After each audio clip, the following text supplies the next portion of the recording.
नमस्कार। बिहार चुनाव को लेकर कैपिटल टीवी का खास शो वॉर ऑफ स्टेट देख रहे हैं आप। मैं हूं आपके साथ पूजा। बिहार के रण में आज जो हुआ, जिसकी भनक तो सबको थी, लेकिन जिस अंदाज में हुआ उसने पूरे महागठबंधन की एकता की पोल पट्टी खोल दी है। और राहुल गांधी की ऐसी बेइज्जती हुई जिसे सपने में कांग्रेस ने भी नहीं सोचा था। चुनाव के बीच आज आखिरकार महागठबंधन की तरफ से तेजस्वी यादव को मुख्यमंत्री पद का चेहरा घोषित कर दिया गया। मुकेश सहनी को भी डिप्टी सीएम बनाने का वादा मिला और ये ऐलान हुआ है अशोक गहलोत के जरिए। वो गहलोत जिनके चेहरे से मजबूरी टपक रही थी। वो कहावत है ना, मुंह में राम बगल में छुरी। गहलोत ने कहा तो जरूर हम सब एक हैं, लेकिन उनके लहजे ने बता दिया कि कैमरे के आगे मुस्कान थी, पीछे सियासी तूफान। प्रेस कॉन्फ्रेंस से राहुल गांधी ने दूरी बनाई और यही दूरी चर्चा का विषय बन गई। तो तेजस्वी यादव के सीएम उम्मीदवार के ऐलान के पीछे की क्या है इनसाइड स्टोरी और इसका क्या होगा चुनाव में असर, आज इसे ही समझेंगे। जिस पर चर्चा के लिए मेरे साथ स्टूडियो में मौजूद हैं हमारे सहयोगी और सीनियर जर्नलिस्ट राज सिंह, साथ ही राजनीतिक विशेषज्ञ वेद शर्मा। सर, आप दोनों का बहुत बहुत स्वागत करती हूँ। धन्यवाद। सर, मेरा सवाल पहले आपसे, क्या लगता है कि किस तरह से कांग्रेस इस पूरे ऐलान से बैकफुट पर आ गई? नहीं, बिल्कुल कांग्रेस तो बैकफुट पे है ही, क्योंकि अब लोग सवाल तो यही पूछ रहे हैं कि भाई अगर आपको तेजस्वी को सीएम कैंडिडेट घोषित करना ही था तो इतनी देर क्यों? आपने इतनी देर कर दी। आपके कार्यकर्ता वहां बेचैन हो रहे हैं, राजद के कार्यकर्ता वहां बेचैन हो रहे हैं। तेजस्वी तो इस कदर नाराज हो गए हैं कि चुनाव की घोषणा के बाद अपने घर में ही बैठ गए। वो कोप भवन में जाकर के बैठ गए। उन्होंने कह दिया कि भाई अगर हमें मुख्यमंत्री का उम्मीदवार घोषित नहीं करोगे तो हम कैंपेन में नहीं निकलेंगे। तो भाई इतनी छिछालेदार आपने क्यों करवाई? उसकी कोई वजह तो होनी चाहिए ना। तो कांग्रेस की, और देखिए वो दिख रहा है कि किस तरह से एक असंतोष है राजद में और तेजस्वी में भी। आज जो प्रेस कॉन्फ्रेंस हुआ उसमें आप देखिए बैकड्रॉप में सिर्फ तेजस्वी की फोटो लगी हुई है। ये तो बदला ले लिया तेजस्वी ने।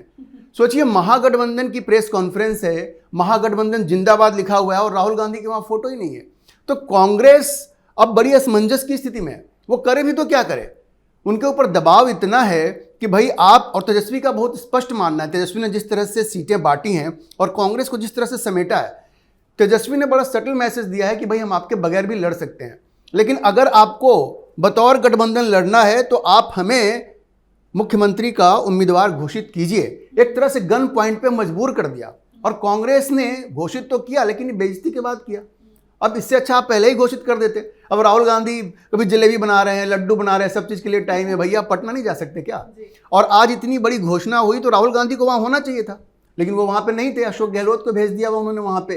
तो आप समझिए कि कहते हैं ना कि बड़े बेआबरू होकर के उन्होंने डिसीजन लिया है। उनकी बेइज्जती पूरी हो गई है, लेकिन ये डिसीजन ले भी लिया, बहुत ज़्यादा फायदा नहीं होने वाला है, क्योंकि वो ग्राउंड पे और कार्यकर्ताओं के बीच में एक अविश्वास फैल गया है। कहते हैं ना कि डैमेज इज डन। अब वो कंट्रोल करने की कोशिश कर रहे हैं, लेकिन कंट्रोल होगा मुझे ऐसा लगता नहीं है। वाकई में देर तो हो गया है, लेकिन एक कहावत है ना कि देर आए दुरुस्त आए। इस फैसले के पीछे आपको कुछ दुरुस्त नजर आ रहा है क्या? इस फैसले के पीछे कुछ भी दुरुस्त नहीं है। दुरुस्त यूँ नहीं है, सबसे पहले जिस व्यक्ति को वहाँ भेजा गया है वो व्यक्ति 2 दिन से दिल्ली में खूंटा टांग के बैठे थे और उनसे कांग्रेस के कोई बड़े नेता पिछले 2 दिन में मिले ही नहीं। और उनको एक टास्क दे के भेज दिया कि आप जो है, क्योंकि जो कांग्रेस के प्रभारी हैं बिहार के, जिनके ऊपर करोड़ों रुपए लेकर टिकट बांटने का आरोप चल रहा है, कांग्रेस के ही बड़े बड़े नेता वहां पे धरने पर बैठे हुए हैं, तो वो सिर्फ एक डैमेज कंट्रोल है, अपनी पार्टी का डैमेज कंट्रोल है। देखिए, जब गठबंधन की स्थिति, अगर आपको कल्चर समझना पड़ेगा, बीजेपी का कल्चर और कांग्रेस का कल्चर। आपने देखा कि अपने से कम सीट होने वाले एकनाथ शिंदे को कैसे महाराष्ट्र में मुख्यमंत्री बनाया, किस वजह से? कि वहां पे उद्धव ठाकरे का घमंड तोड़ना था। उसी बिहार के अंदर अपने से कम सीट होते हुए नीतीश कुमार को पुनः जो है नेतृत्व सौंपा और उनको मुख्यमंत्री बनाया। और यहां मतलब घर में नहीं दाने और अम्मा चली भुनाने, वहां पे एक दूसरे के ऊपर जो है एक सिर फुटअव्वल हो रहा है। और अभी तो आपको इस कड़ी में और जोड़ना पड़ेगा पप्पू यादव को देख के। अभी पप्पू यादव ने क्या कहा? पप्पू यादव ने कहा कि मुख्यमंत्री तो जो है लालू प्रसाद यादव जी को होना चाहिए। मतलब उनकी जो तेजस्वी के साथ जो 36 का आंकड़ा है वो बड़े ओपनली दुनिया को दिख रहा है। और ये जो गठबंधन है ये मजबूरी का गठबंधन है। इनको लगता है कि अब इसमें और पेचीदगी क्या है कि आपको यह समझना पड़ेगा कि राजद ने जो मुस्लिम कैंडिडेट्स को टिकट दिए हैं वो पिछली बार से कम दिए हैं। क्यों? उनको पता है कि भाई मुस्लिम जो है वो मुस्लिम जो हमें ही वोट करेगा, उसकी मजबूरी है। वो ना नीतीश कुमार के पास जाएगा ना बीजेपी के पास जाएगा। मुस्लिम जो है जो भाजपा को हराएगा उसको वोट देगा, चाहे हम उनको उतनी सीटें दे ना दें। आप सोचिए 3-3.5% वोट शेयर वाले जो साहनी साहब क्लेम करते हैं कि जी इकलौता मल्ला समाज के ऊपर मेरा कंट्रोल है, अगर मैं निषाद समाज को भी जोड़ दूं तो वो मोटा मोटी 8% हो जाता है। उनको लगता है कि वो इकलौते इस चीज के ठेकेदार हैं, उनको डिप्टी चीफ मिनिस्टर घोषित कर दिया जाता है। और बेचारे 18% क्लेम करने वाली मुस्लिम कम्युनिटी को क्या मिलता है? बाबा जी का ठुल्लू।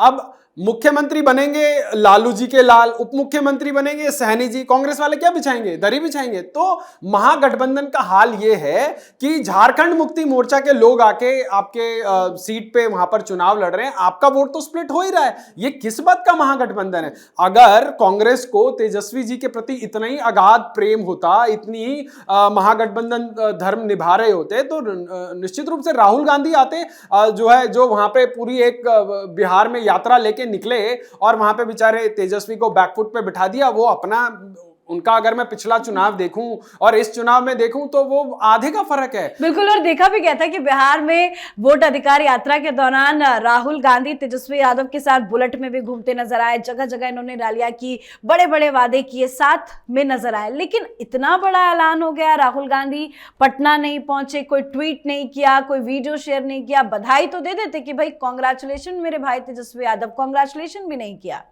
अरे बधाई कैसे देंगे? जब खुशी होगी तब तो बधाई देंगे ना।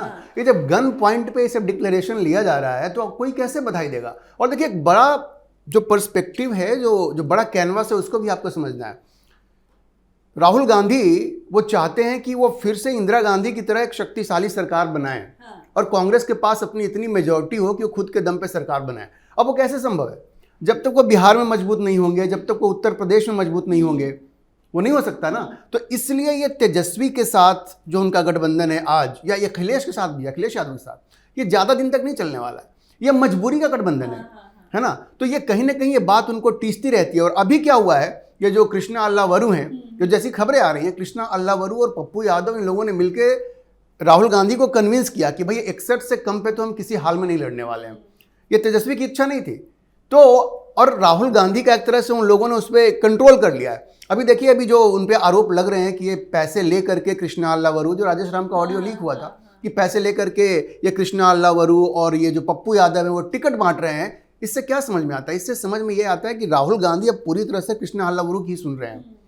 और उनको ये बात बिल्कुल अच्छी नहीं लगी है कि जिस तरह से ब्लैकमेल करके, एक तो कांग्रेस को सीटें कम दी, पिछली बार 70 लड़ी थी, इस बार तो कितना दिया ये तो पता ही नहीं है ना। तो अपनी तरफ से उन्होंने 61 सीटें कर दी हैं। तो राहुल गांधी खुश तो नहीं है ना, उनको इज्जत तो नहीं मिला है। तो ऐसे में उनसे आप कैसे उम्मीद करती हैं कि वो ट्वीट करेंगे या फिर जाकर के तेजस्वी को बधाई देंगे? अच्छा, जो आरोप लग रहे हैं उसमें भी ये फिलहाल ये कहा जा रहा है कि लालू यादव ने कांग्रेस पार्टी पर प्रेशर बनाया कि भाई मेरे बेटे को आप सीएम कैंडिडेट घोषित करें। लालू के प्रेशर बनाने पे ये सब कुछ हुआ है। नहीं, लालू तो बहुत लंबे समय से चाहते हैं। देखिए लालू जी की जो स्थिति है, हेल्थ है, वो आप देख रही हैं। भारत में हर बाप चाहता है कि उसके जीवन में उसका बेटा जो है, जो कल्याण हो सकता है, उसकी शादी हो जाए और उसके बाद वो बड़े पद पे पहुंच जाए। अब लालू जी क्या चाहते हैं कि भाई उनके जीते जी तेजस्वी मुख्यमंत्री बन जाए। उसके लिए वो किसी भी हद तक जा सकते हैं। तो बहुत स्पष्ट है, वो दबाव तो बनाएंगे ही। लेकिन लालू जी तो दबाव बनाएंगे। तेजस्वी ने इस पूरे चुनाव में ये फैसला कर लिया है कि जो हमारी बात नहीं सुनेगा, हम तो उसको भाव नहीं देने वाले हैं। आपको पता होगा, बाद में मुकेश सहनी से भी उनकी बातचीत नहीं हो रही थी। ये तो बीच में जो सीपीआई एमएल के दीपांकर भट्टाचार्य हैं, उन्होंने कहा कि जब तुम्हारी बात नहीं हो रही है तो राहुल गांधी को फोन करो। राहुल गांधी से बात हुई, वो पत्र लिखते हैं, फिर मतलब कम्युनिकेशन गैप है। महागठबंधन के अपने घटक दलों में बहुत बड़ा कम्युनिकेशन गैप है। तो आप समझिए कि राहुल गांधी के लिए तो अच्छी स्थिति नहीं है ना। वो किस मुंह से ट्वीट करेंगे, वो संभव नहीं है। बिल्कुल। खैर फाइनली देर आए दुरुस्त आए, लेकिन ऐलान तो कर दिया गया कि सीएम कैंडिडेट तेजस्वी यादव ही होंगे। क्या इसका असर आपको लगता है चुनाव में होगा? देखिए, इसका असर नील बटे सन्नाटा है, नगण्य असर है। क्योंकि कांग्रेस एक परजीवी पार्टी है जो अपने ही घटक दलों का भक्षण करके जो है सरवाइव करती है। तो कांग्रेस अब 40-42 सीटों पे थी लोकसभा में, आज 99 सीटों पे आकर उनकी आईटी सेल की प्रमुख जो है जिंदाबाद और पता नहीं कैसे कैसे वो अपने लोगों को उत्साहित करने का काम करती हैं, तो उनको लगता है कि उन्होंने बहुत बड़ा मैदान मार लिया है। अच्छा, उनका एक बहुत तगड़ा इकोसिस्टम है। मुझे पिछले गुजरात चुनाव का याद है कि वहां पर जो है बीजेपी ने क्लेम किया हम इतनी सीटों पर जीतेंगे, पर बीजेपी कुछ सीटों पर कम जीती, लगभग 20 सीटें जो क्लेम करी थी उससे कम जीती, और कांग्रेस लगभग 90 की हाराहारी में थी। उसके बाद जो इस देश के मीडिया ने एक माहौल बनाया कि जी राहुल गांधी की एक जो है मॉरल विक्ट्री हुई है। देखिए, जीत जीत होती है, चाहे आप 1 रन से जीते या 1 रन से हारे। अब वो 90 सीट लाने के बाद इस देश की मीडिया ऐसी बौखलाई कि जैसे राहुल गांधी ने कुरुक्षेत्र का समर जीत लिया हो, महाभारत जीत लिया हो, और उसके बाद राहुल गांधी को जो है हीरो पोर्ट्रे करने के दुनियादारी के डॉक्यूमेंट्री, दुनियादारी के प्राइम टाइम शोज होने लगे। मुझे लगा इस देश के अंदर, पत्रकारिता के अंदर, मतलब कौन सा जिन्न चढ़ गया है कि भाई हारे हुए आदमी को विजेता की तरह दिखाया जा रहा है, और जो तमाम एंटी इनकम्बेंसी को धत्ता बताकर टाइम एंड अगेन जो सत्ता पर वापसी कर रही है उसको बेचारी सी पार्टी दिखा दिया। हालांकि आज इस पर पप्पू यादव ने एक बयान भी दिया, जब पूछा गया कि भाई पोस्टर से तेजस्वी यादव की बस तस्वीरें हैं, राहुल गांधी का फोटो आपने गायब कर दिया, तो कह रहे हैं कि राहुल के नाम पे फोटो पड़ता है, इन सबसे कुछ नहीं होगा। देखिए, राहुल गांधी के नाम पर कितना वोट पड़ता है देश की जनता को मालूम है, कांग्रेस को तो सबसे ज्यादा मालूम है। राहुल गांधी भारत की राजनीति में इकलौता ऐसा नेता है जो मेरे ख्याल से 36 से 40 बार लॉन्च हो चुके हैं और अभी तक उनकी लॉन्चिंग खत्म नहीं हो रही है। शायद सही मुहूर्त कांग्रेस वालों को मिल नहीं रहा है। और अगर पप्पू यादव को अभी भी ये लगता है, देखिए पप्पू यादव जो है अपने अपनी सेल्फ ऑब्सेशन से बाहर नहीं निकल पा रहे। पप्पू यादव को लगता है कि वो उनकी एक पार्टी थी, उन्होंने उसको कांग्रेस में विलय किया, कांग्रेस ने उनको टिकट नहीं दिया, फिर वो निर्दलीय लड़ लिए, फिर जीत गए, तो उनको लगता है कि मैंने कोई बात बोल दी तो वो मतलब स्टेट्समैन वाली बात हो गई कि मतलब वो पत्थर की लकीर हो गई। अब वो राहुल गांधी की चरण वंदना में इतने मशगूल हो गए हैं कि राहुल गांधी चाहे भले उनको स्टेज पे नहीं चढ़ने दे रहे हो, पर वो राहुल बाबा की आरती गाए बिना, उनको लगता है कि अगर तेजस्वी के साथ स्कोर सेटल करना है तो राहुल बाबा की आड़ में ही किया जा सकता है। तो वो उनकी अपनी स्टाइल ऑफ राजनीति है, उनको करनी चाहिए और वो बखूबी कर भी रहे हैं। अभी भी कल की उनकी एक वीडियो वायरल हो रही है कि कांग्रेस के एक नेता, छुटभैया नेता के साथ वो जो है उनके साथ कहासुनी चल रही है, और this is part of Congress culture. अब चुनाव के बाद जब 14 तारीख को रिजल्ट आएगा, तब पप्पू यादव जैसे लोग और तमाम जो ये इंडी गठबंधन के लोग हैं, वो कहां छुपेंगे और क्या करेंगे, वो देखना जो है बड़ा दिलचस्प होगा। लेकिन यही सवाल अब पूछा जा रहा है, वो कह रहे हैं कि भाई हमने तो बता दिया, अब बताइए कि एनडीए का नेता कौन होगा। नहीं तो एनडीए ने तो बड़ा स्पष्ट कर दिया है कि भाई नीतीश कुमार के नेतृत्व में चुनाव लड़ा जा रहा है। और आज आपने देखा होगा रविशंकर प्रसाद की जो प्रेस कॉन्फ्रेंस हुई तो उनसे ये पूछा गया, उन्होंने कहा कि कोई वैकेंसी है क्या, तो एनडीए के लोग तो कह रहे कोई वैकेंसी ही नहीं है, अभी नीतीश कुमार हैं। और अमित शाह ने तो बड़ा स्पष्ट कह दिया कि चुनाव होगा, उसके बाद जो प्रक्रिया होती है विधायक दल बैठेगा और वो अपना नेता चुनेगा। तो इसमें कहाँ कोई संशय की कोई बात ही नहीं है। जिस व्यक्ति के नेतृत्व में चुनाव लड़ा जा रहा है तो आप मान के चलिए कि आगे वही मुख्यमंत्री बनेगा। अब जितना आप कहिए कि स्पष्ट क्यों नहीं कह रहे हैं, अब इससे स्पष्ट क्या कहा जा सकता है, प्रक्रिया तो ही है ना, विधायक दल चुना जाएगा, विधायक दल बैठ करके अपना फैसला लेगा। और रविशंकर प्रसाद जब कह रहे हैं कि कोई वैकेंसी नहीं है, तो इसका क्या मतलब है, वैकेंसी नहीं है मतलब नीतीश कुमार ही कंटिन्यू करेंगे। तो ऐसा नहीं है कि एनडीए के पास कोई चेहरा नहीं है, एनडीए के पास नीतीश कुमार का चेहरा है। अब भविष्य के गर्भ में क्या छिपा हुआ है, क्या होगा नहीं होगा, और कल से तो पीएम मोदी की भी रैलियां शुरू होने वाली है, अमित शाह भी है। देखिए जहां तक रैलियों की बात है, प्रचार की बात है, तो एनडीए का तो क्लियर एज है। प्रधानमंत्री मोदी तो कई बार जा चुके हैं, अभी जेपी नड्डा गए हैं, उसके बाद आज ही उनकी रैली हुई है, उसके बाद अमित शाह की भी रैली है कल से। अलग अलग जगह पे जा रहे हैं, देखिए एक ही जगह रैली नहीं है, अलग अलग जिलों में रैली है। तो यहाँ पे तो क्लियर एज है, चाहे वो सीट शेयरिंग की बात हो, टिकट वितरण की बात हो, जो छोटे मोटे इश्यूज हैं, जैसे आपको पता है अमित शाह पटना में बैठे हुए हैं, कैंप किया हुआ है उन्होंने वहाँ पे, और सारे छोटे मोटी चीज़ों को आपको पता है बिहार में क्या हो रहा है कि कोई ऐसा भी कोई रिबेल कैंडिडेट है एनडीए का, अमित शाह का सीधे फोन वहाँ पे जाता है, बातचीत करके रिजॉल्व कर रहे हो इस चीज़ को, तो बहुत वहाँ पे स्मूथली हो रहा है। और जहाँ तक मैसेजिंग की बात है, इलेक्टोरेट तक पहुँचने की बात है, तो एनडीए का तो शुरू से एज है। प्रधानमंत्री के दौरे हो चुके हैं, अभी जेपी नड्डा चले गए, कल से फिर से उनकी रैली है। तो उस मामले में तो महागठबंधन, इनको तो पता ही नहीं है कि अभी कब से आपके पास कोई लिस्ट आई है, कैलेंडर आया है क्या, कुछ नहीं, भी कुछ डिसाइडेड नहीं है। अभी तो आज रात भर आराम से सोएंगे तेजस्वी के, अब सीएम डिक्लेयर हो गए, मुकेश सहनी को भी। लेकिन क्या राहुल गांधी को नींद आएगी? राहुल गांधी को तो बिल्कुल नींद नहीं आएगी। कोई गन पॉइंट पे आपसे कोई डिक्लेरेशन करा ले तो आपको नींद आएगी? नहीं आएगी ना। जब खुशी होती तो वो ट्वीट भी करते, बधाई भी देते, हर चीज होती, वो तो कहीं आपको दिखी नहीं। तो ये एक तरह से तो उनके लिए बड़ी शर्म की बात है कि वो प्रधानमंत्री बनने की इच्छा रखते हैं और उनके जो सहयोगी हैं वो उनको इस तरह से ब्लैकमेल कर दे रहे हैं कि ऐसी घोषणा उनको करनी पड़ रही है। बिल्कुल, एक आखिरी सवाल मेरा आपसे भी है। चलिए, जो होना था वो हो गया, तेजस्वी खुश हो गए, राहुल की बेइज्जती हो गई, लेकिन अब सीट शेयरिंग को लेकर बवाल हुआ, टिकट वितरण को लेकर इतना बवाल हुआ, अब तो चुनाव प्रचार होगा, मैनिफेस्टो सामने आया, क्या उसमें भी महागठबंधन में लड़ाई देखने को मिलेगी? देखिए, जहाँ पे विचार नहीं मिलते, जहाँ पे आपके मन नहीं मिलते, तो वहां पे एक टीस रहती है, एक कटुता रहती है, तो वो अनकंफर्टेबलनेस वो आपको उनकी हर चीज में दिखाई देगी। और अभी तो 4-5 दिन पहले ही आपने देखा कि तेजस्वी यादव ने ऑन कैमरा एक्सेप्ट किया कि बीजेपी कैसे काम करती है, वो लोग अपने बड़े कर्तव्यनिष्ठ होते हैं, 24 घंटे काम करते हैं। मैं इसका आपको छोटा सा उदाहरण हरियाणा इलेक्शन का देता हूं। हरियाणा में बड़ा चल रहा था कि भाई जाट पोलराइजेशन हो रहा है, जाट वर्सेस ऑल हो रहा है, और हुड्डा साहब ने तो जो है रिजल्ट से पहले ही गेस्ट हाउस में बैठ के जो है इवन मंत्रिमंडल तक तय कर देते हैं, भाई तुझे ये मिलेगा, तुझे ये मिलेगा। बट आपको ये समझना पड़ेगा कि बीजेपी की मशीनरी कैसे काम करती है। जिस जाट को बीजेपी के अगेंस्ट लाके खड़ा कर दिया था, हरियाणा में 20 ऐसी जाट डोमिनेटेड सीट्स हैं जो ये समझी जा रही थी कि वो प्रो कांग्रेस होंगी। उस सीट पर ऐसी माइक्रो मैनेजमेंट हुई कि संजीव बालियान वहां पे दिन रात काम कर रहे थे। एक दिन में वो 30-30, 40-40 बेडरूम मतलब ड्राइंग रूम सभाएं कर रहे थे, मतलब जैसे आप बंगाल में देखते हैं उस टाइप की माइक्रो सभाएं हो रही थी। और उन 20 सीटों में से भाजपा 12 सीट जीती। और वो कैसे जीती? वो इसी माइक्रो मैनेजमेंट से जीती।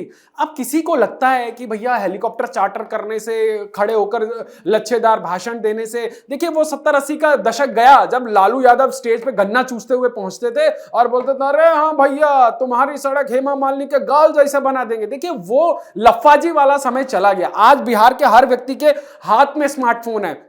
वो बिहार में पिछले 5 साल में क्या हुआ और 15 साल जब लालू का राज था तब क्या, सबके पास डेटा अवेलेबल है और कोई उस डार्क एज में नहीं जाना चाहता। जब हम आज जो है हम CFL की बात कर रहे हैं, कौन लालटेन जलाएगा भैया?